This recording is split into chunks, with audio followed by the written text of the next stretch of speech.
Seja muito bem-vindo ao De Leão, nosso primeiro bate-papo nesse ano de 2026. Isso me lembra de felicitar você. Que esse ano de 2026 seja um ano maravilhoso, cheio das bênçãos do Senhor, e pra gente é um presente de Deus você aqui acompanhando De Leão. E o primeiro bate-papo de hoje será sobre um tema que parece até nome de comida: apologética, mas não é nada para o corpo, mas sim, sobretudo, para a alma, para o espírito, e é por isso que a gente está recebendo hoje, aqui nos estúdios do De Leão, o pastor Cleverson Barros, para falarmos sobre esse assunto. Se você não sabe o que é apologética, seja muito bem-vindo, somos dois, eu não sei nada sobre esse assunto, mas a gente vai aprender junto com o pastor Cleverson Barros. Se você não é um inscrito, aproveita, te inscreve no canal, aciona o sininho para receber as notificações de novos vídeos. Todos os dias tem vídeos novos aqui, tem Reels, Shorts, enfim, tem conteúdo para abençoar a sua vida e te fazer crescer na graça e também no conhecimento. Sem mais delongas, pastor Cleverson Barros, é uma alegria poder começarmos esse ano recebendo o senhor para falarmos sobre esse assunto. Seja muito bem-vindo, a paz do Senhor. A paz do Senhor, Euquias, a alegria nossa, a paz do Senhor a todos que estão nos assistindo. E é um prazer estar aqui, inclusive, ser o primeiro do ano, né? É uma alegria, 2026, nós já abrimos este ano maravilhoso que Deus nos concedeu, e falando sobre um tema tão empolgante, tão importante e relevante para os nossos dias, né? Sobre a apologética. É um tema que a gente percebe até pelo seu trabalho, sim, como o senhor se movimenta, sim, que a apologética é algo que arde no seu coração. Sim. E então a minha pergunta inicial, pastor, o que é apologética? Sim, a apologética é um ramo dos estudos, ramo teológico, um ramo dos estudos das Escrituras, que ele tem um objetivo. O objetivo é a defesa, é apresentar e defender a fé cristã diante dos questionamentos que surgem. Então, esta é, vamos assim dizer, de forma resumida, o significado. A apologética é uma defesa da fé cristã, uma defesa fundamentada, uma defesa que consiga dialogar e comunicar e tentando responder aos questionamentos do mundo, da sociedade, né? Ela tem duas áreas. Então, ela tem uma área interna, que visa defender a fé cristã contra as heresias, respondendo, né, às doutrinas hereges, mostrando a verdade da Bíblia, da doutrina da ortodoxia, vamos usar esse termo, né, da fé genuína, da doutrina dos apóstolos, e mostrando as falhas das heresias, mostrando aquilo que elas contrariam a palavra de Deus. E também tem um aspecto externo, que daí é defender a fé contra os ataques externos, contra a fé cristã, né, não cristãs, mas também não é só essa questão do ataque, mas também ele ter respostas às pessoas que fazem perguntas, né? Porque um questionamento, ele pode ter duas vertentes básicas. O questionamento é genuíno, é sincero, a pessoa quer saber, ela quer entender qual é o diferencial da fé cristã. Por que a fé cristã é a verdade? Porque a Bíblia é a palavra de Deus, né? Por que, entre tantas religiões, vamos colocar, estando no lugar dessa pessoa, ela olha o mundo, tantas religiões, tantas ideias, tantas ideologias, tantos discursos, por que a fé cristã, então, qual é o diferencial dela e por que ela seria a verdade? É uma pergunta sincera, honesta, né? Questões, por exemplo, aquela velha questão sobre Deus é bom porque o mal existe. Há pessoas que têm uma pergunta sincera em relação a isso. E também a responder a perguntas mais agressivas, aí de grupos que querem denegrir, que querem rejeitar a fé cristã, que querem ou chamam a fé cristã de algo supersticioso e tantos nomes pejorativos. Então, ela tem essa função de trazer respostas às perguntas que estão sendo feitas. Essa é a principal vertente da apologética. E toda apologética cristã genuína, ela se baseia em 1 Pedro, no capítulo 3, no versículo 15, né?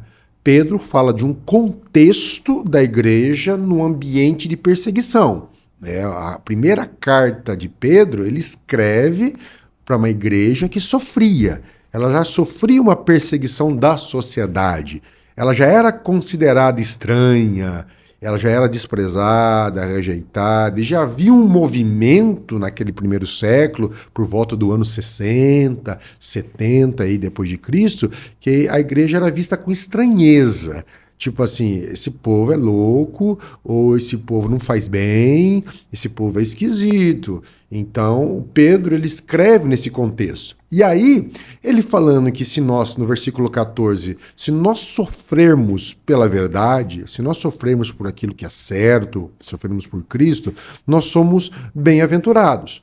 Então, e aí ele dá uma postura que nós, como igreja, devemos adotar em ambientes hostis. Ele diz assim, até anotei aqui, ó, não temas, não tenham medo deles, e ele diz aqui, nem vos perturbem. Antes, vocês se santifiquem, ou seja, vocês assumam seu compromisso com Deus de santificação, e aí ele fala assim, e sempre estejam preparados para responder com mansidão e temperança a qualquer um que vos perguntar a razão da esperança que há em vós. Então, essa, poderíamos dizer que é o versículo central de todo o estudo apologético. É a Igreja de Cristo estar preparada para responder com mansidão, com temperança, com amor, mas com verdade, a qualquer um que nos perguntar a razão da nossa esperança. O que Pedro está nos dizendo é algo interessante. A sociedade ou o mundo olhará para nós e verá diferença. E verá em nós esperança. Verá em nós algo diferente. E aí ele vai questionar, qual é a razão disso? Por que vocês são desse jeito? Né? Isso aí que é alienação? Vocês são alienados do mundo? Não estão vendo que o mundo está cheio de problema? O que é isso? Vocês tomaram um chá, né, um chá aí com ervas e agora estão alucinando? O que está acontecendo? Daí não. Aí o cristão, ele precisa estar preparado. Você está entendendo que não é questão de defender Deus, não é uma questão de converter o outro, porque a conversão se dá pela pregação do Evangelho e é pela ação do Espírito Santo. A gente crê nisso. O Espírito convence o homem do pecado, da justiça e do juízo. Mas assim, dar uma resposta.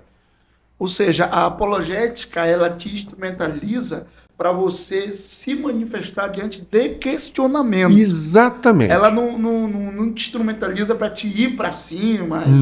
Não é este o papel. Embora a apologética, na sua raiz, seja a defesa, mas não é uma defesa beligerante, belicosa, raivosa, no intuito de destruir o outro. Se nós olharmos pela Bíblia, nós veremos que o mundo olha pelo texto de Pedro. O mundo olha, vê a gente aqui e vai fazer perguntas. Sim. E aí nós devemos, isso é uma responsabilidade do crente e da igreja, devemos estar preparados para responder. Então, responder o quê? As perguntas que a sociedade está fazendo. Nesse ponto, o senhor falou, Pedro escreveu, Sim. Né, dentro de um contexto. E Sim. naquele contexto, algumas perguntas estavam sendo ditas. Por exemplo, quem é Jesus de Nazaré? Hoje essa pergunta ela não é feita mais. Jesus é a pessoa mais famosa do mundo, é a mais famosa do mundo. Qualquer pessoa que ouviu minimamente acerca do Evangelho, já sabe quem é Jesus. Pode até não reconhecer como Messias, mas já sabe que morreu, nasceu de Maria e tal. Então, naquele contexto, essas perguntas penso que eram feitas bastante. Né? Peraí, por que vocês não estão guardando sábado? Por que vocês estão comendo, por exemplo, sei lá, camarão? Por que vocês estão falando do evangelho para não-judeus? Né? Essas perguntas, naquele contexto, penso que eram muito feitas. Ainda são feitas hoje, penso que minimamente, né, pastor? Mas quais são as perguntas, na sua opinião, como um apologeta, quais são as perguntas que estão sendo feitas hoje? Porque, não me lembro, o senhor falou que um apologeta, é alguém que tem a cabeça na atualidade. Sim. Não é alguém que está viajando no tempo, no passado ou no futuro, é Sim. isso? Vamos lá. No que tange a apologética, a parte externa, as grandes perguntas que estão sendo feitas hoje são perguntas de cunho existencialista. Então, veja bem, quem nós somos? Para onde vamos? Qual o sentido da vida?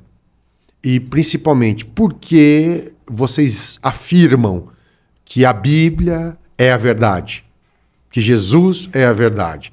Então, você falou claro, hoje, mesmo nos meios acadêmicos, há pouquíssimas ou bem poucas pessoas que falam, não, Jesus nunca existiu. Mesmo no meio acadêmico.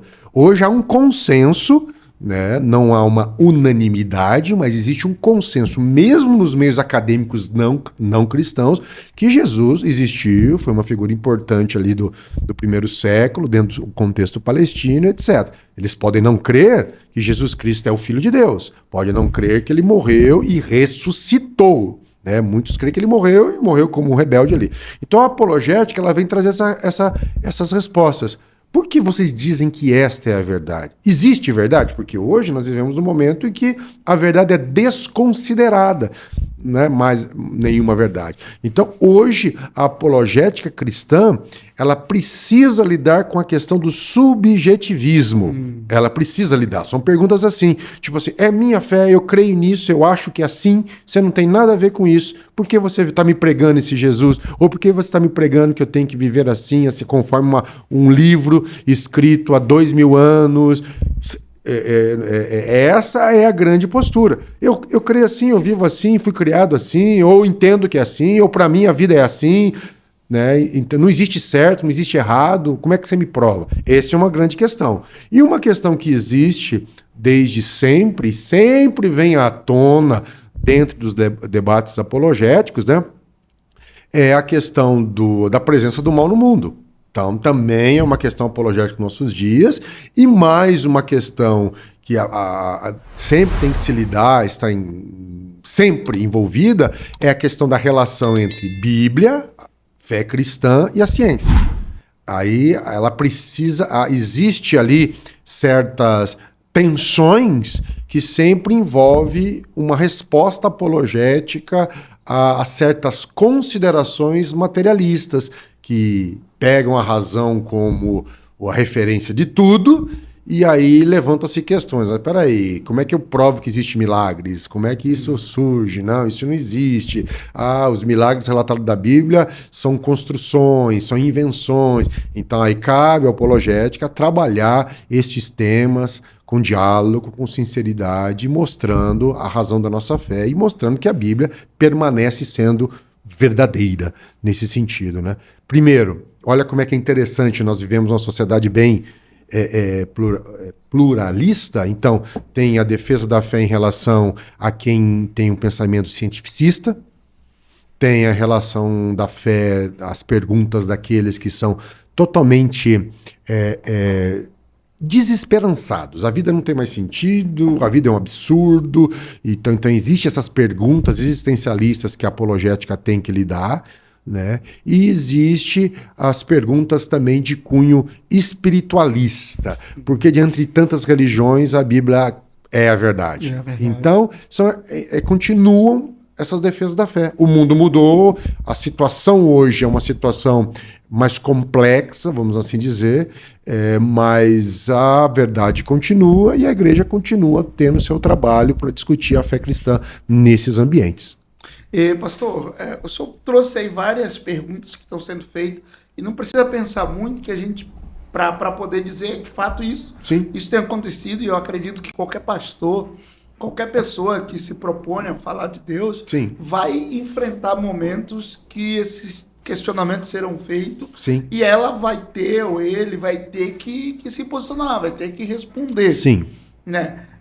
Por exemplo, nós acabamos de vir de um trimestre da Escola Bíblica Dominical, onde o objetivo era falar sobre essa questão existencialista, né? Corpo, alma e espírito, e falar sobre quem somos dentro dessa composição. Né? Aí o senhor falou também sobre a pergunta acerca por exemplo, quem eu sou? Sim. Foi Deus que me fez? Sim. Por que existo? Sim. Como seria, obviamente que a gente não vai se aprofundar, mas como seria uma resposta construída para alguém que está fazendo essa pergunta? Cara, eu vim de onde? Estou fazendo o que aqui? Uhum. Vou morrer, vou para onde? A Bíblia fala, mas será se é isso mesmo? Uhum. Como responder alguém que porventura estivesse fazendo um questionamento desse? Pastor? Então vamos lá. É muito importante aí, e o Francis Schaeffer, ele nos dá, que é um grande apologeta do século XX, né? Ele nos ajuda muito a responder. Ele tem um livro chamado A Morte da Razão. Então, o que ocorre? Qualquer pergunta, todas as perguntas feitas ou que serão feitas, elas acabam sendo resumidas em uma pergunta só. Tá? Caramba. Tá, uma pergunta só. Por que as coisas existem? Ou como as coisas existem seria. Como as coisas existem?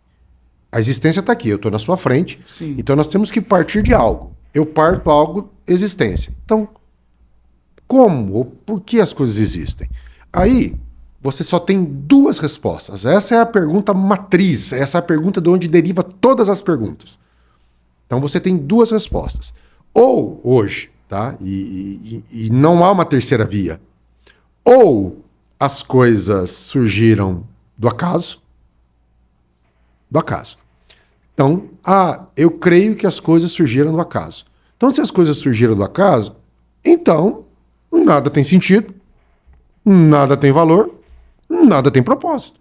Essa é a realidade. Ou eu tenho uma resposta bíblica, que diz que há um Deus criador que criou o ser humano, depois de ter criado tudo, criou o ser humano à sua imagem e semelhança. Soprou o seu espírito nele. É uma outra resposta. Então, a partir desse momento, eu fui criado por um Deus, eu fui criado à imagem e semelhança dele, esse Deus me deu uma identidade, esse Deus me deu um propósito, esse Deus estabeleceu um plano para comigo, ou para com a humanidade. Então, eu tenho essas duas vertentes. Veja bem, no resumo de tudo, cada ser humano vai ter que optar por uma dessas duas soluções. Uma das soluções. Então, tanto uma quanto a outra vai depender da fé. Isso. Só que aí, sim, tem a fé. Você não estava lá. Então você vai ter que assumir isso, né? Na filosofia chama-se como uma premissa. É a sua premissa, é o seu pressuposto, né? Na matemática chama-se axioma. Você vai ter que partir de algo. Se você quiser conversar sobre a existência, se você quiser conversar sobre a vida, uma conversa racional, uma conversa lúcida, você vai ter que partir de um ponto. Você vai ter que aceitar alguma coisa. Sim. Deixa eu usar um exemplo aqui, sem ser muito prolixo. A matemática, geometria. Essa casa aqui, essa mesa foi construída por geometria. A geometria domina hoje e nós construímos prédios, arquitetura, por geometria. E a geometria, ela é formada pelo ponto reto e plano. Só que o ponto, eu tenho que aceitar. Tem jeito. Não existe ponto, eu não provo o ponto, eu não demonstro o ponto eu aceito. Então eu chamo isso de axioma. Seja um ponto. Alguém que diz assim, não, cara, eu não acredito que a gente veio de uma mente pensante, de um Deus, nada. A gente é fruto da evolução e tal. Mas mesmo isso, a pessoa vai ter que usar fé para aceitar, porque nunca foi reproduzido em laboratório. Sim. Nunca foi provado que existe vida a partir do nada. Então você vai ter que assumir. Então, vamos lá. Então, só continuando o relatório, né? O nosso ponto de vista aqui dentro dessa conversa. Você vai ter que assumir um ponto. Porém, então vamos lá. Eu vou usar aqui um conceito, eu não quero ser muito complexo aí ou devagar demais. Mas veja bem, você tem que assumir uma premissa. O ser humano, numa discussão sobre isso, você vai ter que assumir uma premissa.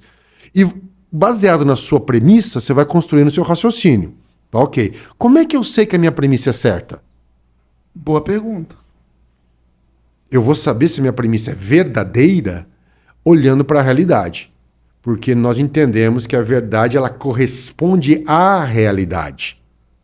Então, eu vou pegar minha premissa e corresponder à realidade. É assim, se a minha premissa me levar a falsidades, ou me levar a incoerências, ou me levar a contradições, significa a premissa que eu adotei, ou ela me levar a becos sem saída, a premissa que eu adotei provavelmente está, e toda a teoria que eu montei em cima daquela premissa está errada. Eu vou voltar rapidinho aqui. A geometria trabalha o ponto. Ou seja, a partir do ponto que eu aceito que existe um ponto. Entre dois pontos passa uma reta.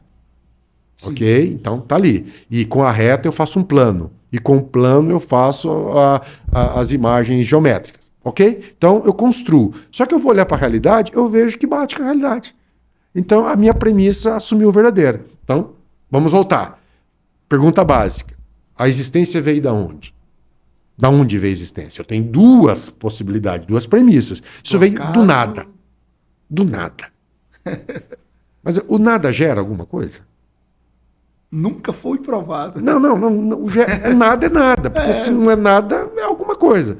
Então, começa por aí. Segundo, aí eu vou avançar para o ser humano. Se o ser humano é fruto desse nada, é fruto do acaso, é fruto de uma força, de probabilidades ou de ações aleatórias, combinações aleatórias de tempo, espaço e energia, se a vida surgiu disso, né, dessa impossibilidade, então eu tenho que nada faz sentido. Nada tem valor. Nada tem qualquer valor moral ou valor em si mesmo. É um acaso.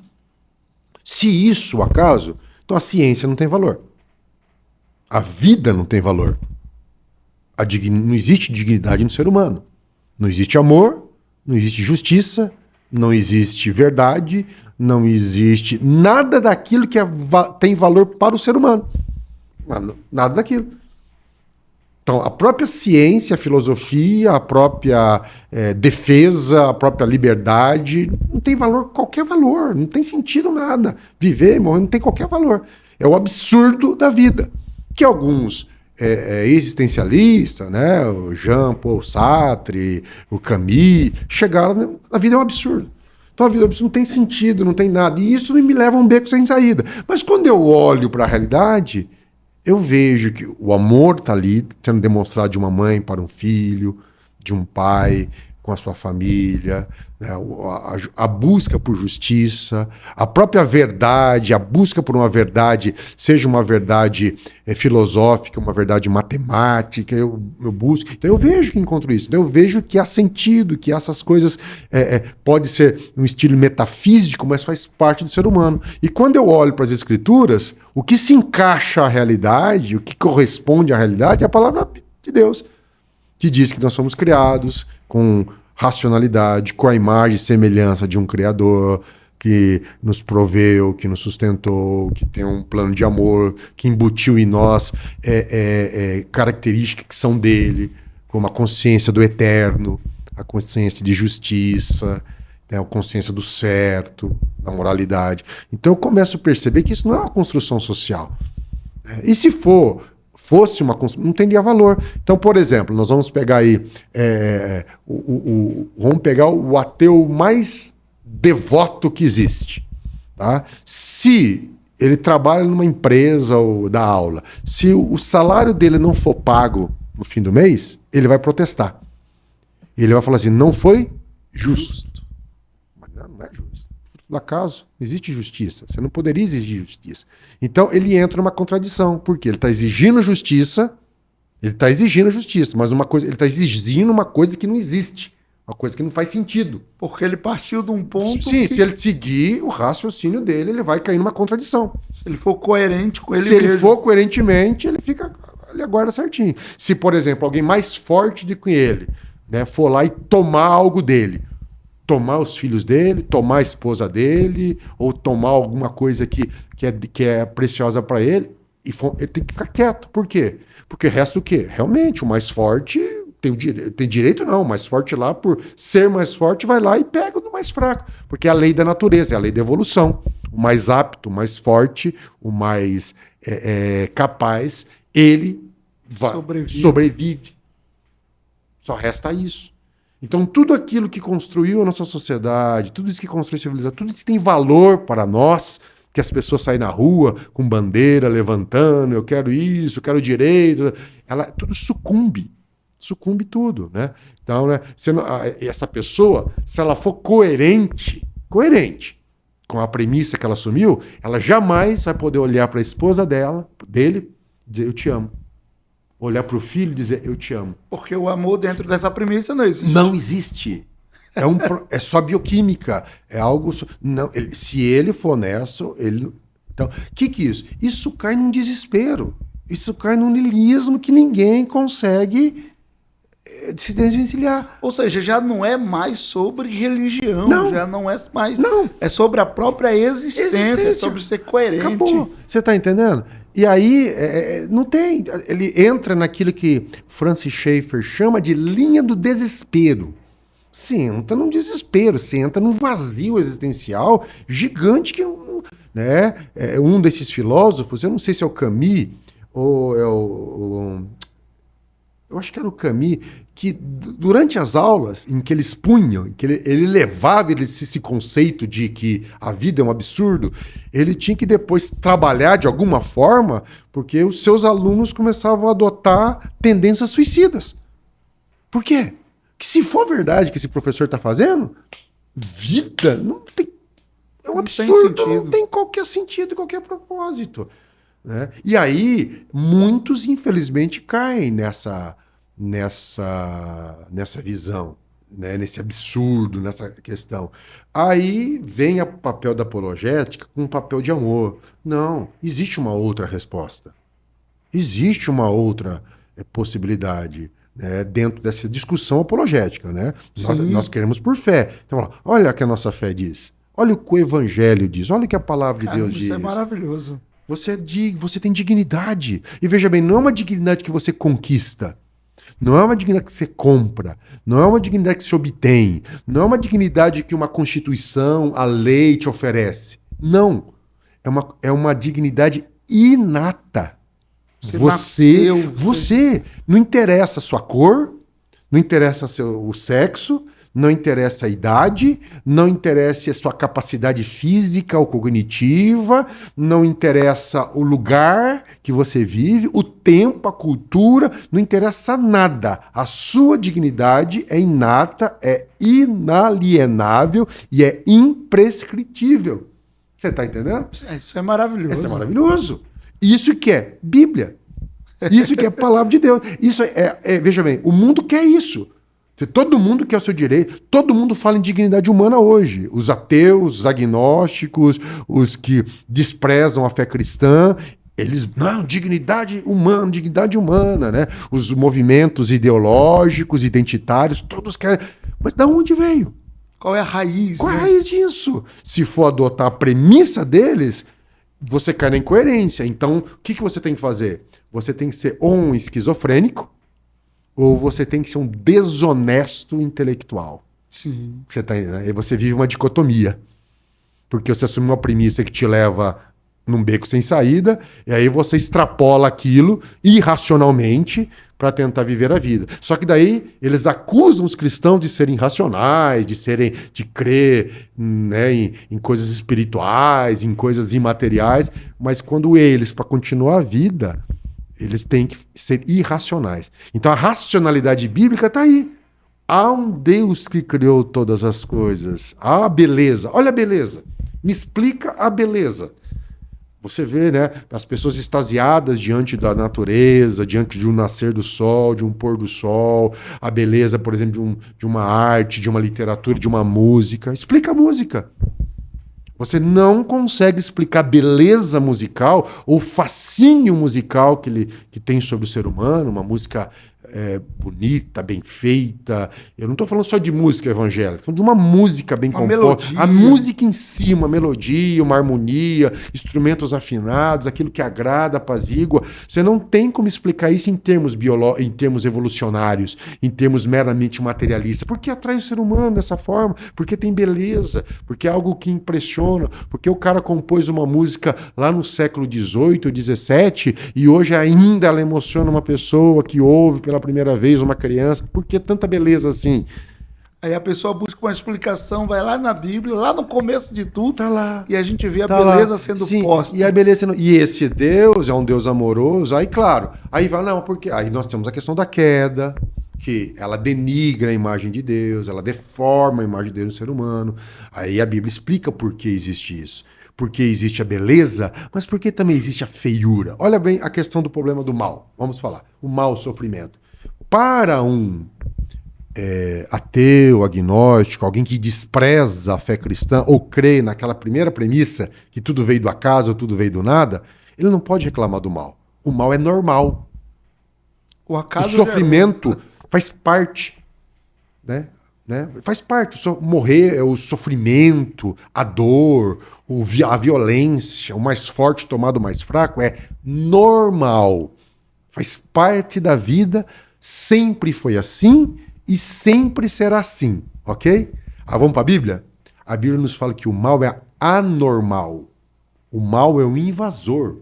Não era para ser assim. Não foi propósito que fosse assim, que existisse mal, sofrimento, violência, injustiça. E mais ainda, a Bíblia diz que este mal está com os dias contados. Ao momento que esse mal será julgado, eliminado da existência. E a prova que a coisa ficou aberrativa, essa aberração, Sim. que isso faz com que a humanidade se sinta tão acuada. Sim. Né? Ou seja, por não ser uma coisa normal, isso nos faz mal. Né? Tanto fisicamente, Sim. psicologicamente, não é uma coisa normal. Então vamos ver, vamos assim, desculpe o termo aqui, talvez alguns ouvintes fiquem aí assustados que eu vou falar, mas é uma coisa que tem que se meditar. Eu falei que só tem duas respostas. Sim. Ou há um criador, que criou com tudo propósito, ou tudo veio do acaso e nada tem sentido, ok? Então, nessa visão, se eu creio que nada tem sentido, que tudo é fruto do acaso, olhe bem, se uma mulher é violentada, normal. O homem foi lá, a desejou, é mais forte do que ela e a tomou. É a natureza, assim como acontece na selva. É assim, não tem sentido, acabou.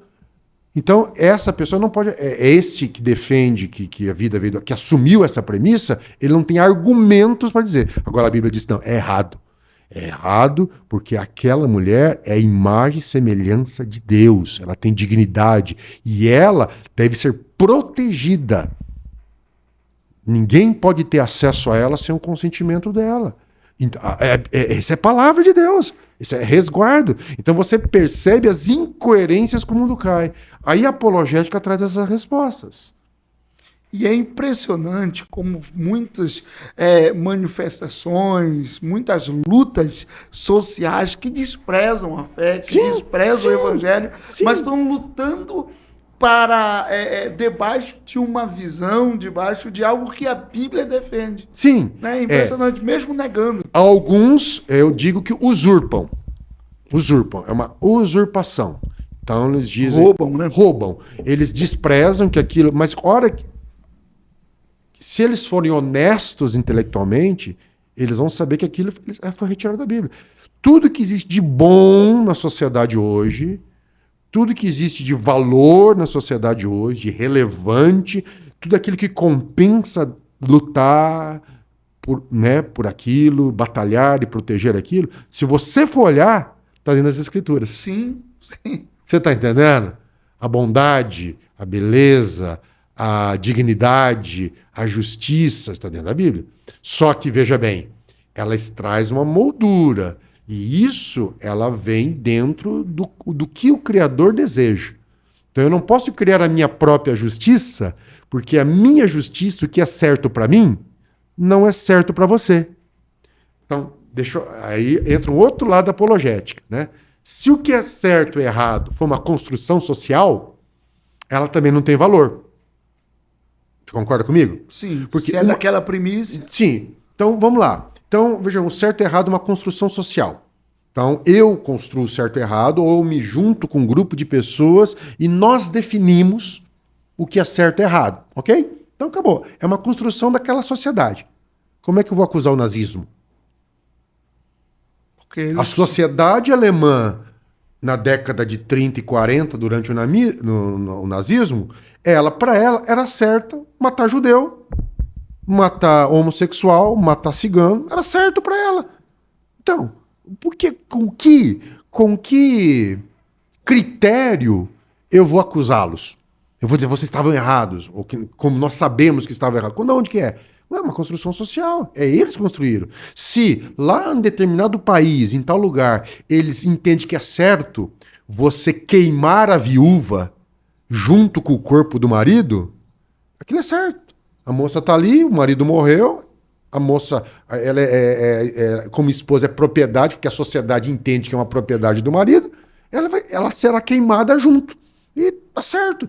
Então, como que eu vou fazer? Se em determinada tribo ela mata crianças que nascem com deficiência física ou mental, é certo. É a cultura deles, é certo. Não temos que nada que dizer. Então, acaba tudo. Então, se um pai, né, acha que é certo, por exemplo, maltratar os filhos, é certo, é a realidade dele. É tudo. Agora, a Bíblia diz que o certo e o errado não depende de mim. Há um Deus, há algo que está acima de mim. O certo está acima de mim, os valores morais estão acima de mim, acima de você, Euquias, acima dos ouvintes, acima da sociedade, acima do sistema humano. Da onde vem essa acima? Vem de Deus. Ele é a autoridade suprema. Dentro do que o senhor estava colocando, enquanto o senhor falava, eu estava lembrando de algo, o senhor falou sobre construções morais, né? Que acontece dentro de determinada sociedade e tudo. Eu estava lembrando de uma mãe que se chama cristã, evangélica, sim, e que faz filmes adultos, e que inclusive ela colocou, né, para quem lhe perguntou, ela disse, não, isso aqui é o meu ministério, foi assim que Deus me fez, e agora, recente, eu vi uma notícia que ela está fazendo um conteúdo adulto com o próprio filho, Então, o senhor diria que isso é uma construção moral? Como o senhor vê isso e como responder a isso dentro da apologética? Tá, eu vou dar uma resposta, ela não é uma resposta direta, mas eu vou elaborar o meu argumento para você entender, ok? Sim. Toda a sociedade até o século, vamos dizer assim, até o século XVI, né? Ela vivia numa condição, ou até o fim da Idade Média, na seguinte condição. A verdade, ela existe. A verdade é algo que existe. E essa verdade, ela não é subjetiva. Existe uma verdade objetiva e que o homem deve buscar, entender, compreender, alcançar essa verdade. Então, independentemente do que eu sinto. Sim, havia uma verdade. Ok, muito bem. Nos tempos antigos, sempre existiu a verdade, mas a verdade estaria nas mãos do rei, nas mãos do clero, né, nas mãos assim de pessoas especiais que diziam, ó, é a verdade, aceita essa verdade, ok? Muito bem. Então tinha a verdade existe, ok? Só que quem nos diz essa verdade são algumas pessoas especiais, mas eles criam na verdade. Muito bem. A partir do século XVI, XVII, surgiu o Iluminismo, e o Iluminismo, eu posso resumir o Iluminismo da seguinte forma: a verdade existe, tem verdade, existe verdade. E nós só alcançaremos essa verdade não através de qualquer referencial externo, mas através da razão.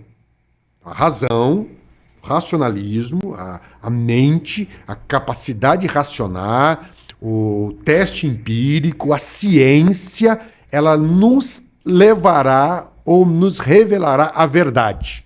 Então, ou seja, a verdade não está mais num livro, não está mais na Bíblia, não está mais em Deus, a verdade está na nossa razão. A nossa razão construiu a verdade. Então vamos lá, a verdade existe, mas ela só será acessada pela razão. E aí iniciou-se o Iluminismo e todo um período aí do racionalismo que derivou no materialismo. O que aconteceu com isso? Aconteceu que este racionalismo, ao invés de trazer as respostas que o ser humano ansiava, ele levou o ser humano ao desespero. Por quê? Porque a razão, desprezando Deus, ela descobriu que a vida é um absurdo, A razão desprezando Deus. Não que a Bíblia é contra a razão. A Bíblia nos é contra a autonomia da razão, no sentido que a razão é o referencial supremo. Porque daí a razão ocupou o lugar de Deus. Então, a razão sem Deus levou o ser humano ao absurdo, levou ao niilismo, levou a dizer, isso aqui tudo não compensa, isso aqui tudo é absurdo, isso é tudo fruto do acaso. E esse racionalismo levou o mundo a 2 guerras mundiais. Ok? Ou seja, esse racionalismo não trouxe as respostas que o ser humano precisa. Quais as respostas? Quem sou eu? O que eu estou fazendo aqui? Qual é o propósito da vida e da existência? E para onde eu vou? Ele não trouxe isso, só trouxe desespero. Muito bem. Passado a Segunda Guerra Mundial, né, diante desse desespero, esse desencantamento com a modernidade, né, surgiu essas questões existencialistas dizendo o seguinte, não, a verdade ela não existe. Não existe verdade. O que existe é você. Entendeu? Então, existe você. Você existe. Então, o que resta? É o prazer da vida, é você construir a sua realidade. Não tente ficar buscando verdades. Não existe uma verdade absoluta. Existe a verdade de cada um. Então, você é o começo, o meio e o fim. Você é a referencial para tudo que existe. Você é o referencial de vida, você é o referencial de comportamento, você é o referencial de moral. Então, deixe de lado tudo isso aí, Bíblia, religião, ciência, filosofia, isso não importa. O que importa é você, né? Carpe diem, aproveite o dia, viva da forma como você quer. Ou seja, o indivíduo foi galgado como referencial de tudo. E veja bem, não é a razão mais, que a razão falhou. Agora é o sentimento. O sentimento. Aquilo que eu sinto é a realidade. Aquilo que eu acho, né, é a realidade. Se de manhã eu acordo me sentindo uma borboleta, eu sou uma borboleta. Por quê? Porque eu sinto isso. É o meu sentimento, é o meu afeto em relação a isso. Então, voltando à sua pergunta, hoje nós vivemos um mundo subjetivista, né? O que alguns chamam de pós-modernidade, ou hipermodernidade, ou modernidade líquida, que perdeu todos os referenciais. Tudo é líquido, tudo é assim, nada é sólido, nada é seguro, nada é estável, é tudo volúvel, tudo variável, é tudo construído e desconstruído ao mesmo tempo. Você está entendendo? Sim, ou seja, sim. Isso entra em todas as áreas da vida, inclusive na fé. Hoje, as pessoas que acham que têm fé, ou que dizem que têm uma espiritualidade, elas constroem a sua espiritualidade. Elas constroem a sua fé, elas constroem a sua própria doutrina, elas constroem de acordo. Então, se ela acha, né, ela tem um comportamento, ela acaba criando uma justificativa para aquele comportamento. Ah, Deus falou comigo. Eu sinto isso. Eu acho que assim. Essa é a minha verdade. Essa é a minha verdade. Essa é a minha verdade. Não tem nada a ver com isso. Então e daí não tem certo e errado também. Não existe certo e errado. O certo e errado eu digo que é certo e errado. Então ela entende que é certo. Ela entende, olha só, ela usa até uma palavra bíblica, esse exemplo, que eu não conheço, mas citando o seu exemplo aqui, o ministério. Esse é o meu ministério. Eu faço isso porque é meu propósito e... Ok. Ela não quer mais saber o que Deus pede dela. A vontade de Deus, estabelecida na sua palavra, é irrelevante. Ela quer viver a vida dela, do jeito que ela quer, da forma como ela quer. E veja, não é só essa moça numa questão extrema. Mas, por exemplo, um movimento que ganha força, ou que tem força nos nossos dias hoje, que é o movimento dos desigrejados. Sim. Eu sirvo Deus do jeito que eu quiser. Aquela igreja que todo mundo falso. Tal. Então, ele se centra na sua individualidade. Eu sirvo ceia para mim mesmo. Eu me consagro a mim mesmo como bispo, pastor. Eu não dependo de ninguém. Então, eu crio a minha própria doutrina. Eu crio que para mim é certo e errado, que é pecado e que não é. Você não tem nada a ver com isso. Eu sirvo Deus da maneira que eu sirvo na minha casa. Então eu desprezo o que a palavra de Deus diz, né? Eu desprezo o que ela fala sobre a unidade do corpo de Cristo, sobre a necessidade de comunhão, sobre a necessidade de convivência em comunidade. Não, eu sirvo a Deus da minha forma. O que ocorre, e mesmo aqueles que falam que são piedosos, não, eles são subjetivistas. Por quê? Eles querem oferecer a Deus aquilo que eles querem dar. Eles oferecem a Deus aquilo que eles querem dar. Enquanto a Bíblia diz: não, não é assim. Eu não ofereço a Deus o que eu quero dar para Ele. O sacrifício verdadeiro que Deus quer é aquilo que Ele pede de mim. Entendi. Ele é a referência. E dentro desse argumento, Sim. Uma das formas que as pessoas têm para argumentar quando encontram alguma coisa lá na Bíblia que está ali confrontando é dizer: a Bíblia foi escrita por homens. Sim. Então isso aqui é uma ideia da cabeça de alguém que não Sim. tem nada a ver com a realidade hoje. Sim, sim. A gente vê muito esse tipo de questionamento. Sim. A Bíblia foi escrita por homens. Tá. Então, aí, vamos lá. Para eu viver, eu tenho que adotar referenciais. Por quê? Porque eu nasci aqui no século XX. Eu nasci em 1975. Ou seja, teve muito mundo antes de mim. Sim. Você está entendendo? Muitas gerações. Muitas gerações. Eu tenho que adotar um referencial de vida. Se eu falar: não, a Bíblia foi escrita por homens, eu não creio, não acho, não sei o quê, entro em dúvida, não aceito, tal. Você vai ter que adotar um outro referencial. Quem que você vai seguir, então?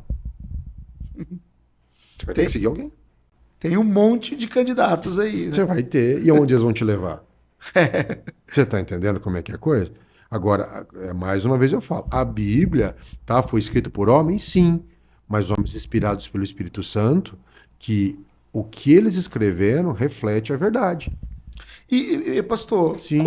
como entender que o meu reverencial é o certo? Sim. Não apenas crer que é esse o meu referencial, porque a gente está falando justamente desse problema que está vindo com essa subjetividade. Eu me sinto bem e tal, então isso aqui é o certo, é o bacana. E então, peraí, tem muitos candidatos aí pronto para te oferecer ou para se oferecer como um referencial. Sim. E aí entra uma gama de livros, uma gama de religião, uma gama de gurus aí que estão nessa fila. Por exemplo, você vai ver religiões, shintoísmo, você vai ter o islamismo, você vai ter aí o budismo, você vai ter um monte de ismo aí, você vai ter as religiões, né, africanas ali, de matriz africana e tal, e você tem o cristianismo, você tem a Bíblia. Peraí, o que é que esse referencial, a Bíblia, me oferece em detrimento dos outros referenciais? Como escolher o meu referencial? A apologética trabalha isso e se trabalha como escolher o meu referencial? Sim. A apologética, dentro desse campo, ela tem um papel de mostrar a coerência bíblica e a correspondência da mensagem bíblica diante da realidade. Então, a apologética mostra, ou explica, né, ou responde, trazendo essas questões, como a palavra de Deus corresponde à realidade do ser humano, né, a sua origem, a sua queda, a sua restauração através de Jesus Cristo e a redenção de todas as coisas.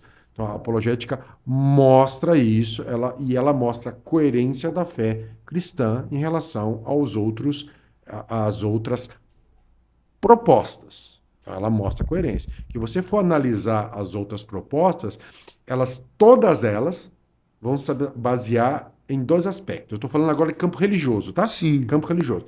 Todas elas vão se basear em dois aspectos. E aí é o diferencial da fé cristã. Primeiro, medo da punição ou expectativa de recompensa. Todas as mensagens ou todas as propostas religiosas, elas trabalham com esse viés. Ou eu tenho uma força, né? Porque se é uma religião, ele crê numa força sobrenatural. Perfeito? Sim. Ele crê em algo sobrenatural. Então, ele vai fazer obras, praticar certas ações para convencer essa força sobrenatural, Deus, esse espírito, esse ser, esse ente, primeiro, a não puni-lo por algo, então, medo da punição, ou então recompensá-lo. Então existe uma barganha com essa força sobrenatural. Então, o que acontece nas religiões, se você percebe assim, né? Eu faço as coisas que aquela região necessita para que eu seja abençoado, para que a minha seja rico, para que o meu inimigo seja destruído, para que... Então, eu manipulo a força sobrenatural, eu barganho com ela para que ela não me puna e para que também ela me dê aquilo que eu quero. Então, vou usar um exemplo aqui que existia na antiguidade. Então, está lá, eu quero que este ano a minha colheita seja próspera. Então, eu vou lá e ofereço um sacrifício. As pessoas matavam uma donzela, uma virgem, oferecendo aquela divindade para que aquela divindade lá do tempo, da chuva, viesse a trazer algum tipo de benefício para eles. Vocês percebem isso? Então... pastor, mas não se parece muito também com a proposta do cristianismo dentro do que muitas pessoas apresentam? Sim. Por exemplo, começamos o ano e está por todo lado aí 12 dias de oração, de sacrifício, de jejum para 12 meses de vitória. Não se parece muito, você vai ali, sacrifica e tal, porque você está querendo esses 12 meses de vitória. Isso seria uma distorção do evangelho, do pensamento cristão, essa coisa de não, eu vou porque eu vou oferecer lá o meu sacrifício e eu terei essa boa colheita e tal. Porque sejamos coerentes, parece muito. Outra coisa, não, eu vou para a igreja, vou porque senão ele vai me punir me mandando para o inferno, né? Não, eu vou fazer isso porque senão Deus vai ficar chateado comigo. Será se de repente essa ideia que alguém pensa de Deus dessa forma não o transformou em um líder de uma religião apenas? No que é diferente, pastor? Então, veja bem, não há diferença. Você simplesmente torna Deus um ídolo. Pega o Deus verdadeiro, né, o Deus Pai de nosso Senhor Jesus Cristo, só que você se relaciona com ele como os pagãos se relacionam com seus ídolos. E não é a proposta bíblica. Te dou para que tu me dê. É uma troca, uma barganha. Ou o seu relacionamento com Deus, infelizmente, ou por falta de conhecimento, ignorância, engano, falta de leitura bíblica, falta de instrução. Não estou entrando aqui no mérito do porquê. Eu estou entrando aqui na realidade. A realidade que se ele convive assim, ele transformou Deus, o Deus verdadeiro, ele está transformando na vida dele num ídolo. Por quê? Porque toda a idolatria trabalha no mesmo perfil. Medo da punição ou expectativa de recompensa. São elementos de controle, sim, né? É uma barganha. Veja bem, não há princípios éticos, não há amor, não há... existe uma barganha, uma troca. Então acontece o seguinte, por exemplo, nas culturas antigas, né? Se esse Deus não faz o que eu quero, eu vou para o outro. A questão não é o relacionamento com a divindade, a questão é o resultado que eu obtenho. Você está entendendo?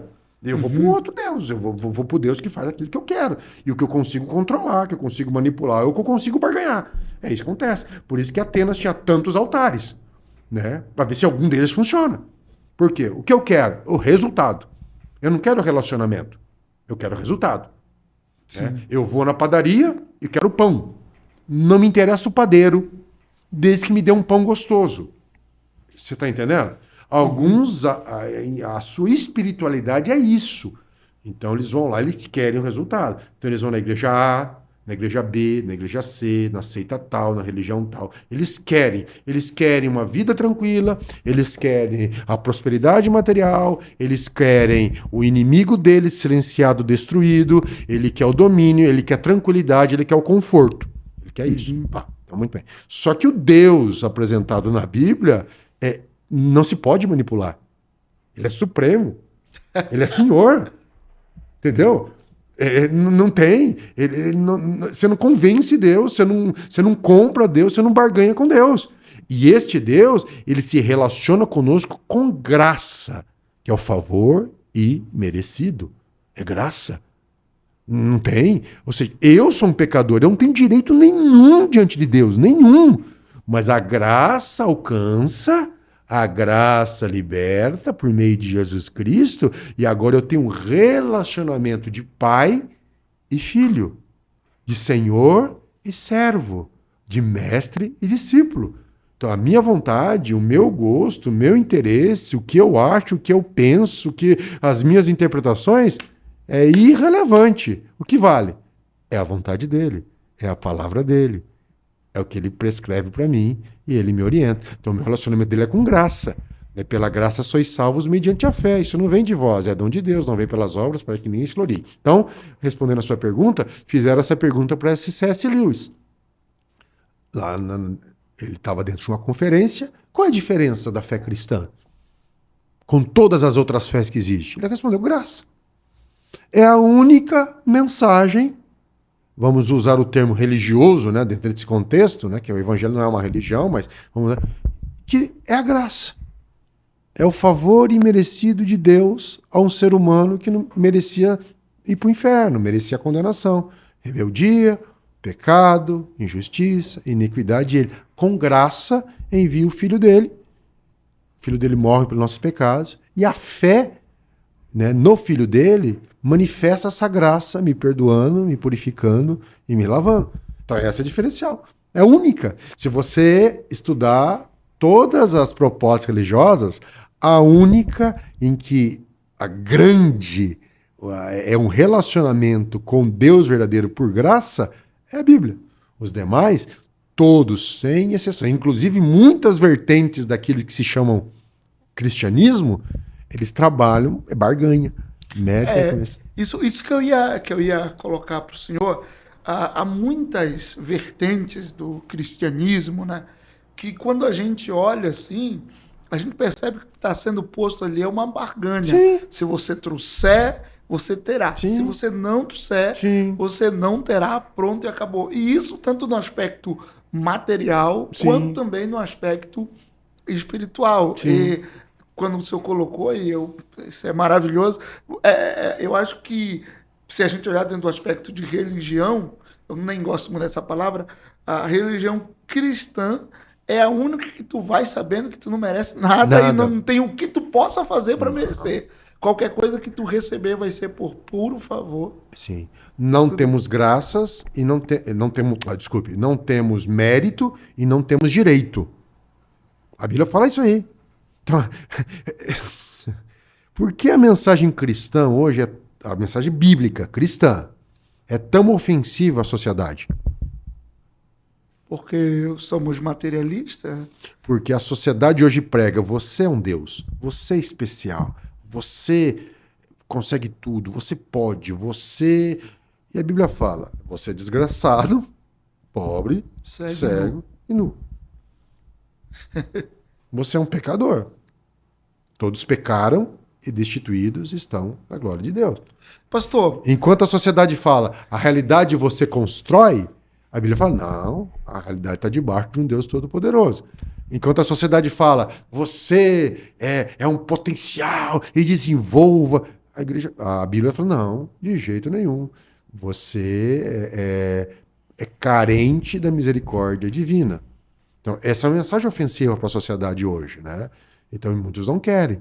E mesmo no meio religioso, alguns acham que podem acumular méritos, créditos diante de Deus, com seus jejuns, orações, ofertas, muito aquilo que Jesus falou lá em Lucas 18 do fariseu: graças te dou, ó Pai, porque não sou como os demais homens, pecadores, adúlteros, eu dou dízimo, eu jejuo, eu oro, Aí ele está se achando que tem mérito. E a Bíblia fala: não, isso aí ninguém tem mérito. Pastor, mas como ter essa consciência, como ter essa consciência de que somos desgraçados, cegos e nus, né? E que tudo que temos é fruto da graça de Deus. E, ao mesmo tempo, eu entender o que Jesus falou, o que a Bíblia diz, como você é importante. Porque a Bíblia não nega a importância do ser humano. Não. Inclusive, tem um texto que diz que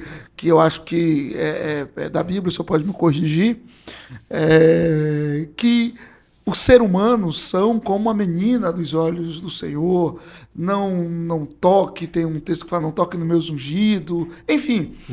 Como eu olhar desta forma, entendendo que eu tenho valor, que eu sou importante, porque a gente vê pessoas sinceras pregando, e a Bíblia mesmo diz, né, sobre o amor de Deus derramado, sobre a importância que ele atribui, porque como ver dessas duas formas dentro de uma visão geral? Sim. Porque eu penso que é muito complicado para alguém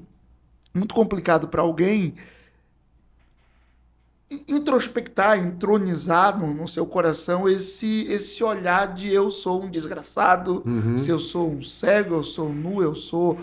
isso é muito depressivo, digamos assim, para o ser humano, principalmente para essa geração.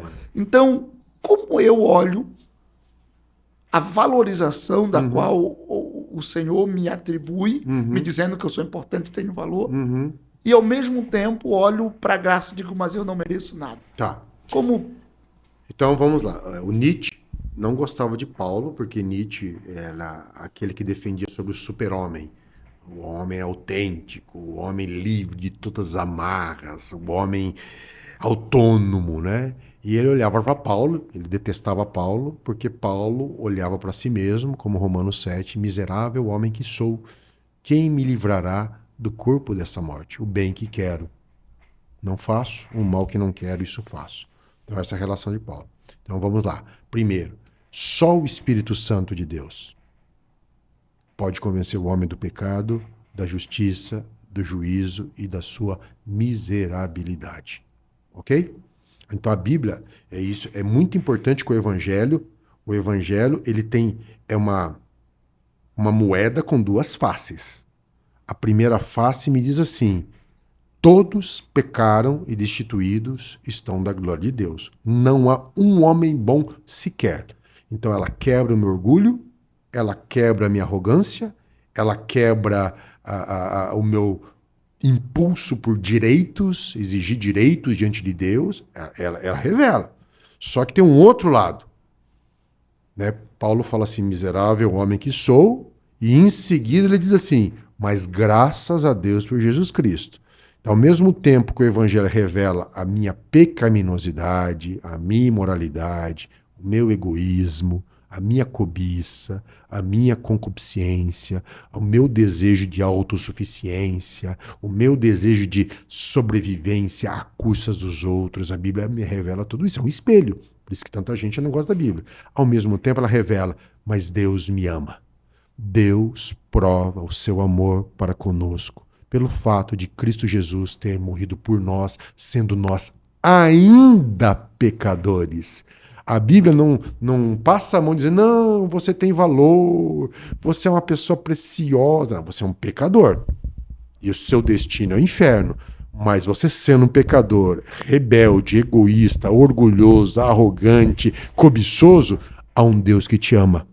E esse Deus quer te resgatar, esse Deus quer te tornar filho dele, este Deus quer dar o Espírito Santo dele e ensinar a viver uma vida que vale a pena ser vivida. Você está entendendo como é que é a coisa? Sim. Daí, aquilo que Paulo fala, o mesmo Paulo que fala, eu sou pecador miserável. Ele diz assim, agora não sou mais eu quem vivo, Cristo vive em mim.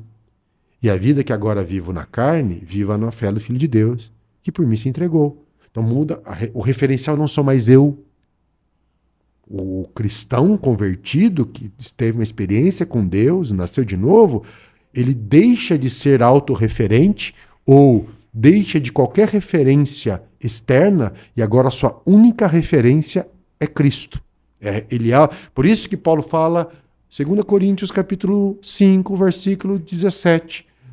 Quem está em Cristo, nova criatura é. As coisas velhas se passaram, que tudo se fez novo. Porém, no versículo 14, ele começa dizendo assim: porque o amor de Cristo nos constrange, julgando nós assim, que se um morreu por todos, logo todos morreram. E ele morreu por todos, olha que interessante, para que aqueles que vivem não vivam mais para si, mas agora vivam para aquele que por eles morreu e ressuscitou. Olha a questão interessa. O pecado, ele me lança para dentro de mim mesmo. Então eu estou interessado em mim, eu sou autorreferente, o que importa é que eu sinto, o que importa é que eu acho, o que importa é que eu vejo, o que importa é que eu quero, o que importa é que eu desejo na hora que eu quero, e eu vou batalhar para isso o tempo todo. E os demais, ou você está a favor de mim, e se torna um instrumento para que atingir o que eu quero, ou você é o meu inimigo. Então é assim, Deus... Você está no meu caminho. Deus, ou eu tenho que convencer Deus a fazer aquilo que eu quero, porque o que importa é a minha vontade. Olha só como o pensamento do ser humano algumas vezes é deprimente. Eu sei o que eu quero, o que é bom para a minha vida. E Deus tem o poder para fazer aquilo que eu quero, que Ele é todo poderoso, ok? Eu vou a Ele então, para que ele... aí eu vou criar artimanha e dizer, opa, convencer esse Deus que tem poder a fazer aquilo que eu quero, porque eu sei o que é bom para mim.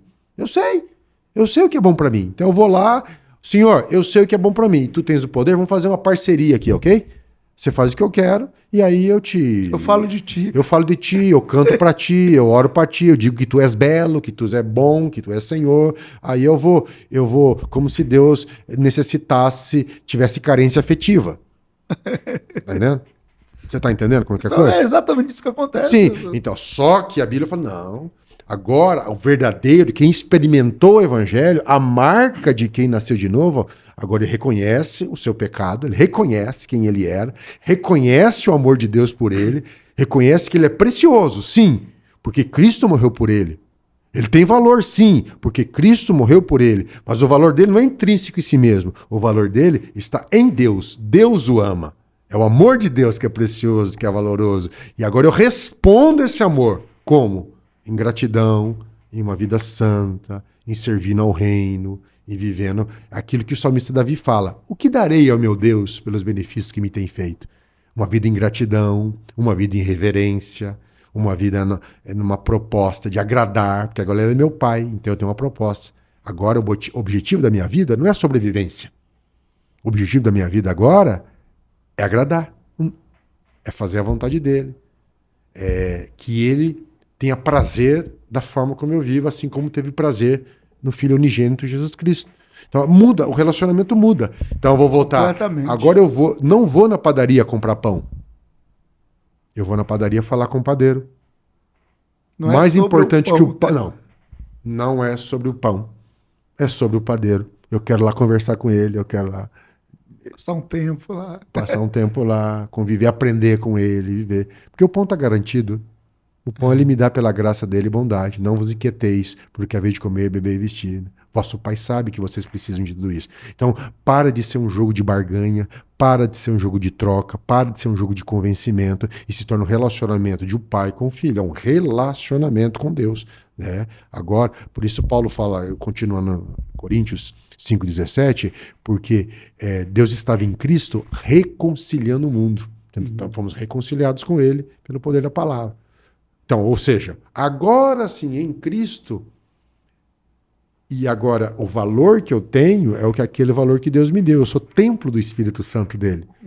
Tá? Só que agora eu olho para você e eu sei que você também, ou você é templo do Espírito Santo, ou você é um potencial templo do Espírito Santo. Então agora eu tenho respeito por você, não vejo você como ameaça, não vejo você como concorrente, não vejo você como competidor, não vejo você como um instrumento para alcançar aquilo que eu quero, um trampolim para eu subir e obter os meus desejos. Agora você é meu irmão em Cristo.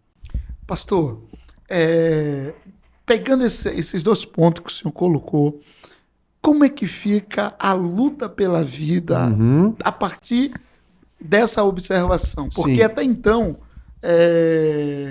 A luta pela vida estava em eu vou lá e ele vai me ajudar a lutar e vencer meus inimigos e tal, ter, possuir, conquistar. Mas agora eu não vou lá mais porque eu quero que ele me ajude. Mas eu vou lá porque eu quero ter um relacionamento com ele. Mas ainda a luta pela vida está aí. Como é que fica agora, professor? Não é mais a luta pela vida. Assim, é um termo cristão. Não é a luta pela vida, porque a minha vida está em Cristo. A vida do cristão, ela está garantida em Cristo. Paulo fala, eu sei quem tenho crido e que é poderoso para guardar o meu tesouro até aquele dia. Não é mais uma luta pela vida. Eu gosto muito de uma música evangélica, diz, porque ele vive, posso crer no amanhã, porque ele vive, temor não há, porque eu sei, bem sei que a minha vida está nas mãos do meu Senhor que vive está. Ok? Ponto. Mas agora eu tenho vida. Sim. Eu não preciso lutar pela... A minha vida está em Deus, mas eu tenho uma vida. Então eu preciso viver a vida. Sim, eu coloquei errado. Não é a luta pela vida, mas é a luta para se obter, para conquistar, para, sei lá... Perfeito. Eu entendi o que você quis dizer. Sim. Então, qual que é a grande questão? Porque quando eu falo a luta pela vida, eu entro num conceito muito atual hoje, que é a luta pela sobrevivência. Sim. E para sobreviver vale tudo. Tá bem? Vale tudo. Sobreviver, eu passo por cima de você, eu preciso sobreviver. É a regra da natureza. É a regra do mundo, se eu for viver. Agora, como eu tenho vida e vida em abundância, aí eu caio que Paulo fala em Efésios capítulo 2, versículo 10. Que agora ele fala assim, que pela graça sois salvos mediante a fé, isso não vem de vós, é dom de Deus, não vem pelas obras, sendo gloria. E somos feitura sua. Somos criatura de feito deles agora. Criados para as boas obras, para que andássemos nela, que de antemão nos criou, para que andássemos nela. Então Deus tem um propósito. Agora, a vida que eu vivo na carne, vivo para Ele. Aí, lá em Tito, no capítulo 2, no versículo 11, Paulo nos fala sobre isso, que a graça se manifestou trazendo salvação a todos os homens. Aí ele fala assim, ensinando a viver neste presente século, abandonando as concupiscências e vivamos neste presente século de forma sóbria, justa e piedosa, aguardando a manifestação do nosso Senhor Jesus Cristo. Então, resumindo, a vida agora eu vivo para a glória dele. Quer comais, quer bebais, quer façais qualquer outra coisa, fazei tudo para a glória de Deus. Então agora eu vou viver uma vida com excelência. Eu vou estudar para a glória dele. Eu vou fazer o meu melhor no meu trabalho para a glória dele. Eu vou fazer o melhor na minha família para a glória dele. Eu vou buscar excelência em tudo. Seja regulando o som de um podcast, seja entrevistando alguém no podcast, seja plantando na lavoura, seja agora vendendo o carro, seja atendendo alguém no caixa, seja comprando, vendendo, trabalhando, construindo uma casa. O que eu for fazer, o que eu for chamado para fazer, o que vier à mão a mim para fazer. Agora eu vou fazer não por uma mera batalha pela sobrevivência, eu vou fazer como oferta de gratidão a Ele, eu vou entregar a Ele. Então tudo vai ser para a glória dele. O recurso financeiro que eu recebo, eu vou gerir para a glória dele. A minha família, minha esposa, meu casamento, meus filhos, eu vou trabalhar conforme a vontade dele, a palavra dele, para a glória dele. Então, em tudo para que ele seja glorificado. O foco não é mais em mim, o foco é ele. E aí, Deus vai levar em várias situações, em várias das áreas da vida. Como Lutero fala, como é que um sapateiro agrada a Deus? Como é que um sapateiro louva a Deus? Fazendo o melhor sapato possível para a glória dele. Que aquela pessoa que vai usar o sapato que ele fez, que aquela pessoa seja abençoada com um sapato bem feito. Ou seja... E o sapateiro será abençoado com a fidelização do cliente. Você está entendendo? E Deus vai derramar a benção dele, como eu posso dizer assim, não é assim uma barganha, mas é Deus que abençoa. Por quê? Porque ele quer abençoar os seus filhos, quer ver os seus filhos crescerem, quer ver os seus filhos desenvolvendo. Então, só que o foco não é o resultado em si financeiro. O foco é eu estar glorificando o nome dele através daquilo que eu faço. Tem um texto que diz, né? Tudo que fores fazer, faze como para o cliente. Então, o que ocorre, né, nesse aspecto? Paulo diz o seguinte, Jesus, vamos falar primeiro Paulo e depois Jesus. Paulo falando aos seus conterrâneos, que o nome de Deus era blasfemado entre os gentios por causa deles. Está lá em Romanos capítulo 2. Tá? E Jesus fala, olha que Jesus fala, resplandeça a vossa luz entre os homens para que vejam as vossas boas obras e glorifique ao vosso Pai que está no céu. Então a vida do cristão, ela tem essas duas vertentes. Qual é o sucesso para um cristão? O que é sucesso para um cristão? Vou usar esse termo. Sucesso para um cristão é ver Deus sendo glorificado pela vida dele. Esse é o sucesso do cristão. E nesse aspecto não está relacionado a você cantar, não. Ou você viver. A vida. Já vou falar um pouquinho. E o que é usar o termo que fazer uma maldição, a principal dor para um cristão, é ver o nome do seu pai sendo difamado por causa de uma postura que ele adotou. Sim. Você está entendendo? Por causa de uma postura de displicência, de negligência. Então, isso deve ferir a alma do cristão. Então, agora mudou todas essas questões. Por isso, a apologética nos ensina também, isso é uma coisa que a apologética nos ensina, o perigo do dualismo. Qual é o perigo que muitos cristãos vivem? O que seria o dualismo? O que eu faço na igreja é a obra de Deus. Então, eu vou lá na igreja, eu canto, eu oro, eu prego, eu ensino. Isso é maravilhoso, isso é essencial, mas eu tenho que trabalhar. Trabalhar é um mal necessário. Você está entendendo o que eu estou falando? Eu trabalho para sobreviver, mas aquilo lá, né, que eu faço na igreja, aquilo tem valor. Isso aqui é só para eu sobreviver. Então, ajo de um jeito dentro da igreja, e lá fora eu vivo como se aquilo lá não tivesse valor, qualquer valor espiritual intrínseco. Tá? Eu ouvi uma vez um senhor comentando, né? Sem nenhuma crítica a ele, mas é um pensamento dualista. Ele está dizendo assim: não vejo a hora de aposentar para eu poder servir a Deus. Qual é a visão dele? Que ele poderia ficar o tempo todo na igreja ali e tal, ou servir, a gente chama de forma integral a Deus, né? Ou seja, agora nós vemos que Paulo construía tendas. Ao mesmo tempo que pregava em Corinto e ensinava a igreja e pastoreava aquela igreja. Você está entendendo? Ou seja, o que nós aprendemos? Que seja o que eu faço dentro da igreja, seja o que eu faço na escola, seja o que eu faço no trabalho, seja o que eu faço vendendo remédio na farmácia, atendendo o cliente, é tudo santo. É tudo obra de Deus. É tudo para a glória de Deus. Eu tiro essa dicotomia, eu tiro esse dualismo, e agora a vida inteira é oferecida a Ele. Esse podcast, o nosso irmão que está aqui controlando a imagem, a irmã que está fazendo um trabalho de estética aqui, com as suas clientes, tudo eu faço melhor para Ele. O cristão ele busca a excelência para a glória dele. E, logicamente, isso é uma questão lógica. Toda vez que você busca a excelência, você se destaca num mundo medíocre. Sim. Não, assim, não é porque o cristão quis, vou me destacar na multidão. Não.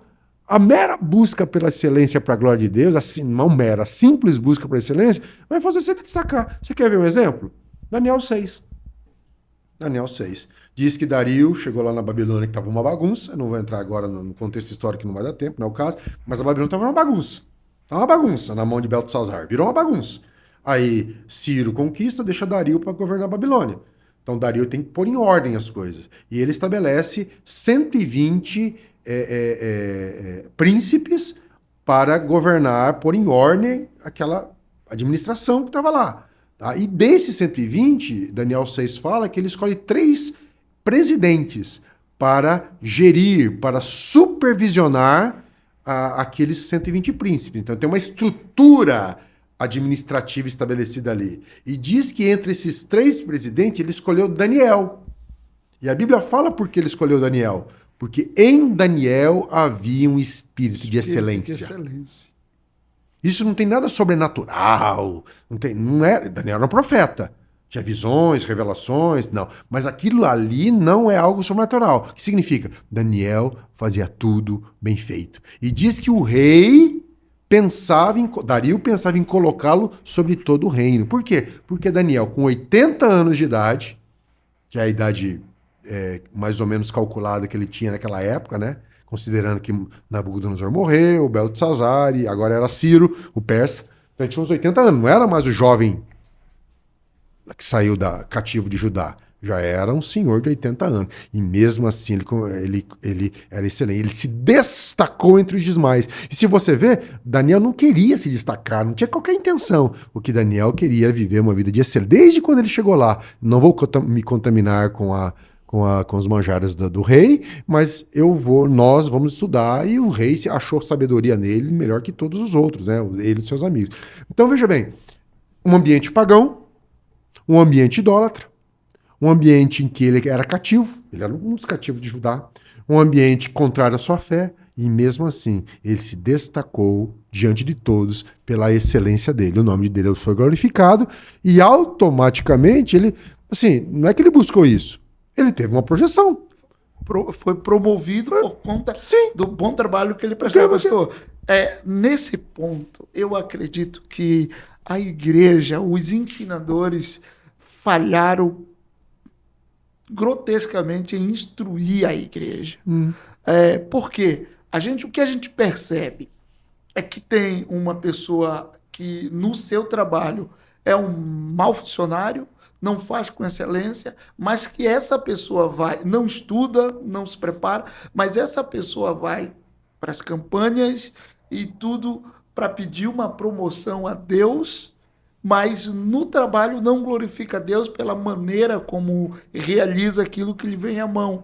Então, ela ora, jejua, consagra, luta, expulsa o capeta e faz um monte de coisa para ter aquela promoção pela qual não mereceu através do seu trabalho, da sua qualificação. Sim.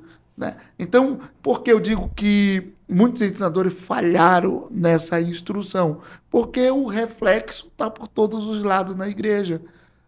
Pessoas que até tinham a capacidade, mas porque não foram instruídas que no seu trabalho ela estariam como que fazendo a obra do Senhor, então não galgaram posições ali e foram jejuar, orar para tentar ter aquela posição pela qual não tiveram nenhum preparo, nenhum engajamento para ter. Eu percebo isso muito nitidamente. Sim. E isso não de agora, mas da minha infância inteira, eu percebo isso. Isso Paulo responde sobre isso, ou Paulo nos alertava sobre isso lá em Efésios capítulo 4, versículo 11. Porque ele vos deu apóstolos, evangelistas, profetas, mestres e doutores. E diz assim, querendo o aperfeiçoamento do santo para a obra do ministério, para a edificação do corpo de Cristo.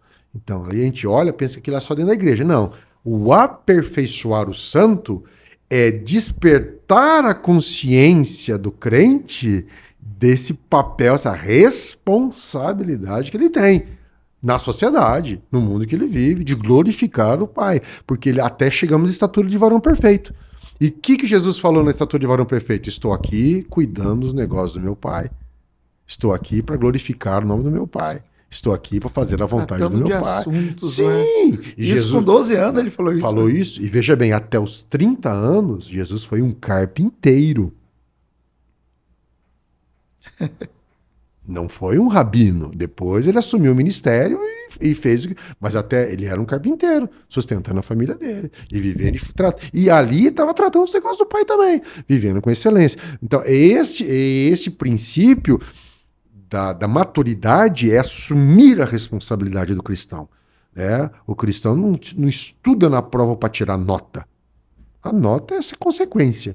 Ele estuda para obter conhecimento, para que com aquele conhecimento ele possa abençoar as pessoas. Ele possa criar, ser um bom profissional, ser um excelente funcionário, um médico, advogado, vendedor, um procurador da justiça, um sonoplasta. Eu não sei qual o chamado que Deus está chamando para um sapateiro, como eu usei o termo aqui.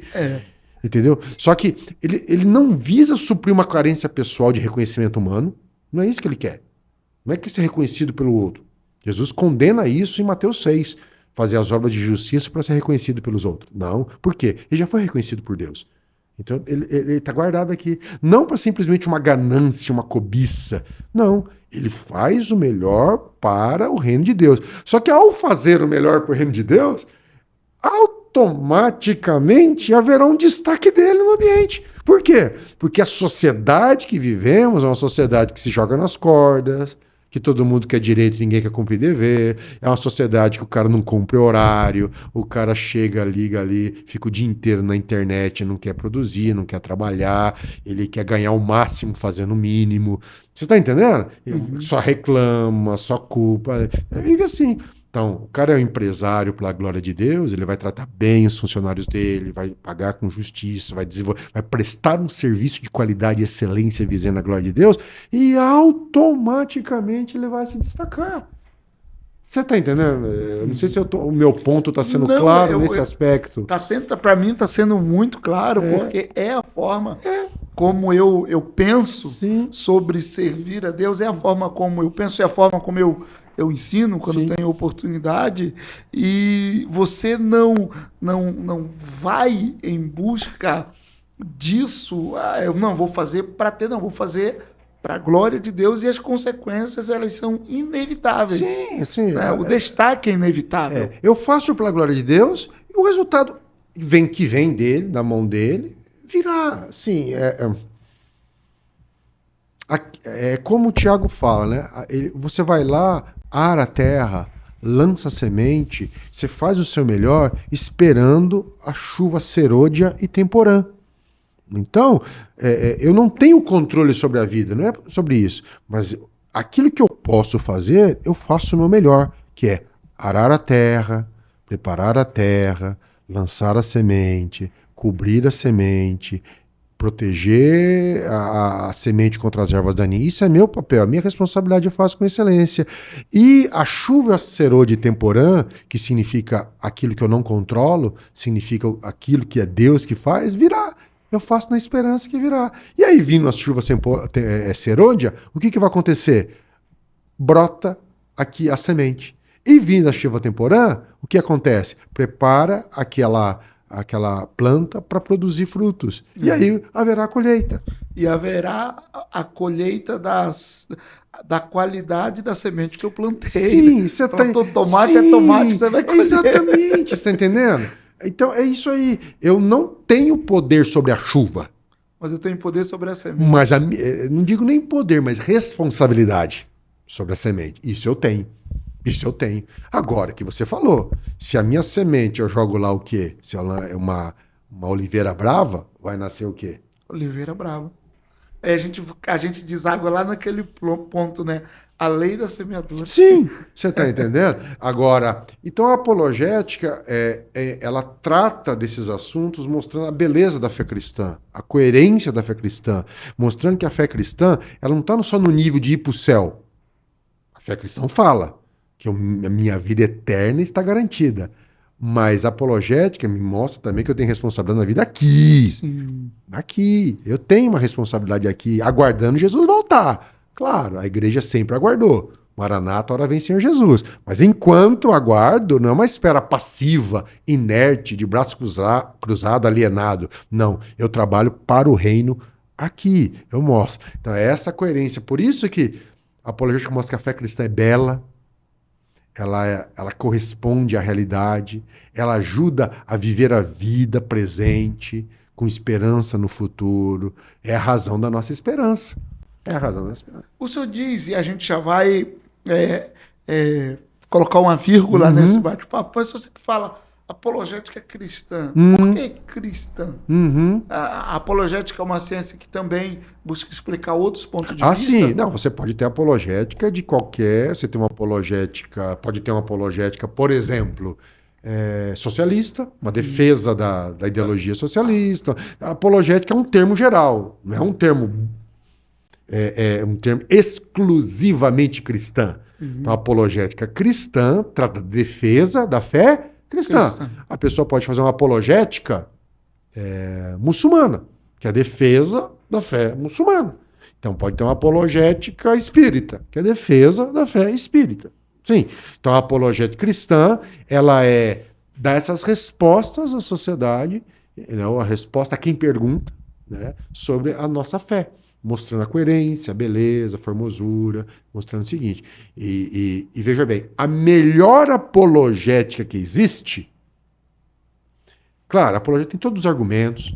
Há os argumentos da existência de Deus. Nós falamos sobre um pouco aqui, né? Há os argumentos sobre a veracidade bíblica, há os argumentos sobre inúmeros argumentos que tratam sobre a veracidade do testemunho apostólico, da ressurreição de Jesus, né?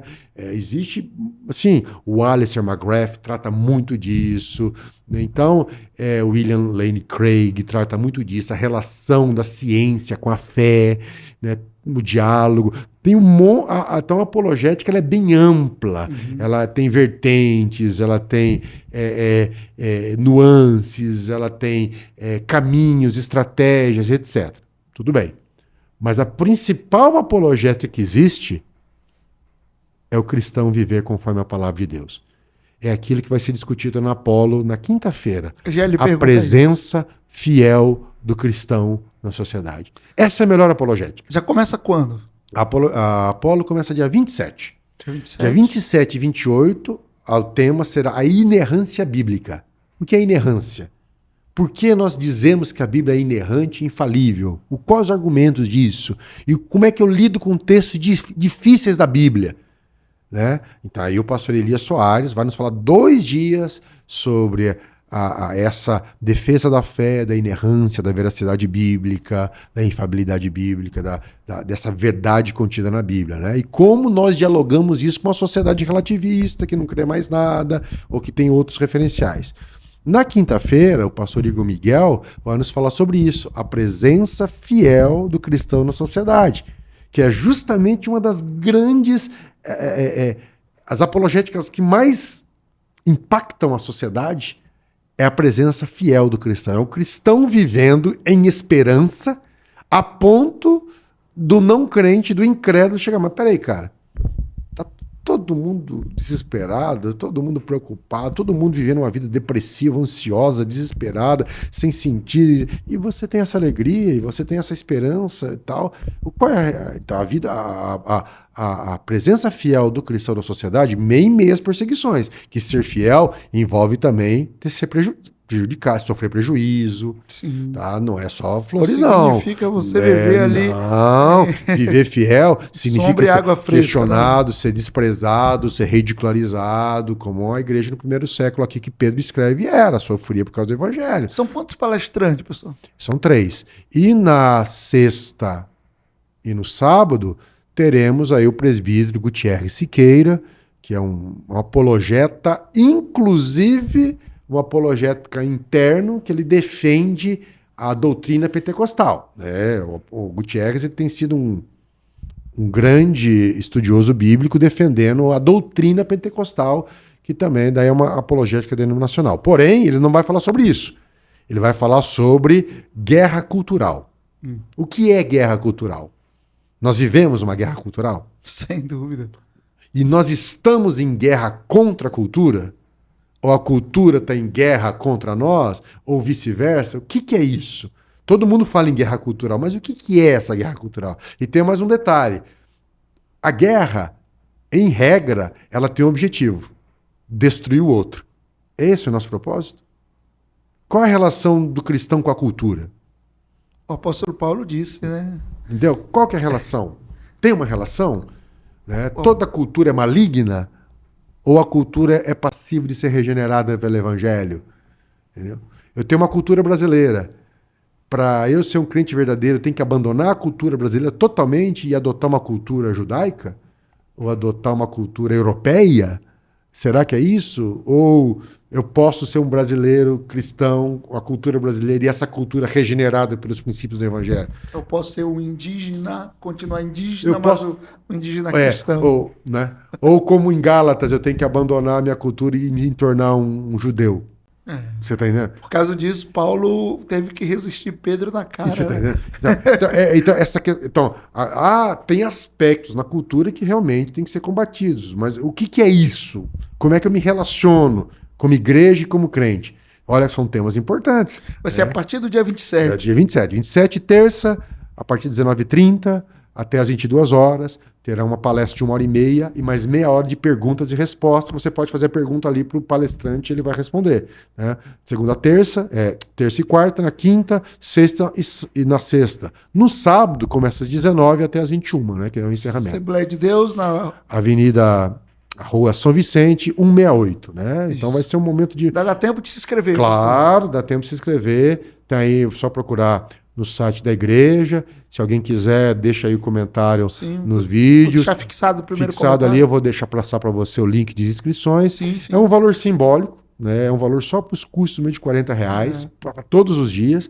E mais uma informação também. Você que é pai, você que é mãe, você pode levar o seu filho. Enquanto você está sendo instruído pela palavra lá no Templo Central, ali também, numa área chamada Espaço Jovem, as crianças também estão sendo ministradas de uma forma, uma linguagem que elas entendem. Então você pode ficar tranquilo, levar seu filho.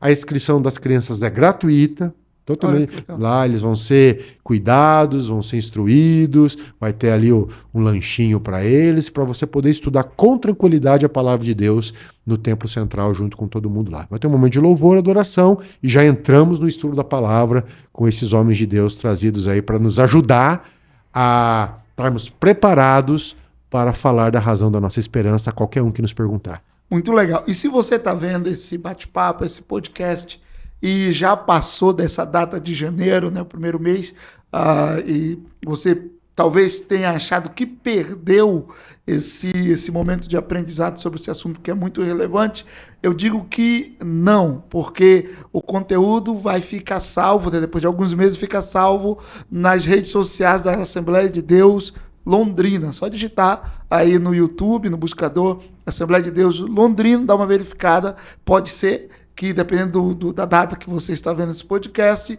já esteja aí os links de todas as ministrações. Aí você já se programa, porque o Apolo acontece todos os anos, né? E de repente, se você perdeu o 2026, mas tem o 2027. Normalmente, com uma única exceção, que foi 2025, mas os outros anos, todo mês de janeiro, o pessoal está em férias, né? Isso. Das escolas, das faculdades. Então, isso para todos, jovens, adolescentes, que têm que enfrentar muitas vezes questionamentos dentro das faculdades, professores de escola dominical. Você falou agora, às vezes as falhas de instrução, às vezes o jovem faz pergunta e não há como responder. Então, para professores, para pais, para pregadores da palavra, a Apolo é para todos, para mostrar a beleza da fé cristã, a coerência da fé cristã, mostrar o quanto a palavra de Deus ela é verdade, ela corresponde à realidade e principalmente para nos preparar para responder às perguntas que a sociedade tem feito. Pastor Cleverson Barros, tenho que lhe agradecer demais. Prazer é nosso. Por esse tempo de conversa, por esse tempo de aprendizado. Tenho certeza que todos que acompanharam até o final cresceram muito durante esse tempo. E eu louvo a Deus pela sua vida e digo que bom que 2026 nós começamos assim. Amém. Glória a Deus. Um assunto relevante, muito necessário, e só me resta lhe agradecer. Se o senhor pode ficar à vontade, deixar uma palavra final, suas redes sociais, aí fique à vontade. Não, assim, eu não sou muito, eu não estou muito presente nas redes sociais, né? Mas, mais uma vez, eu agradeço, eu quis o convite, né? Eu sinto honrado de estar aqui e poder compartilhar com vocês um pouquinho, né, daquilo que, como você falou, arde no nosso coração. É um assunto que palpita, principalmente para a igreja continuar sendo relevante, um sinal do reino de Deus na Terra. E assim, apologética é um estudo maravilhoso, mas e que, graças a Deus, né, tem as suas dificuldades, às vezes alguns termos técnicos, mas graças a Deus, Deus tem nos presenteado com muitos livros, né? Então eu vou deixar uma recomendação para aqueles que querem começar na apologética. Eu vou dar a recomendação de por onde eu comecei e o que tem me abençoado e foi abençoado. É uma trilogia de um escritor chamado Francis Schaeffer. Tá? É um escritor cristão, do século XX ali e tal. Ele tem uma trilogia maravilhosa. Chama O Deus que se Revela, O Deus que Intervém e A Morte da Razão. Tá? Então, e ele tem um quarto livro também, Uma Nova Espiritualidade, né?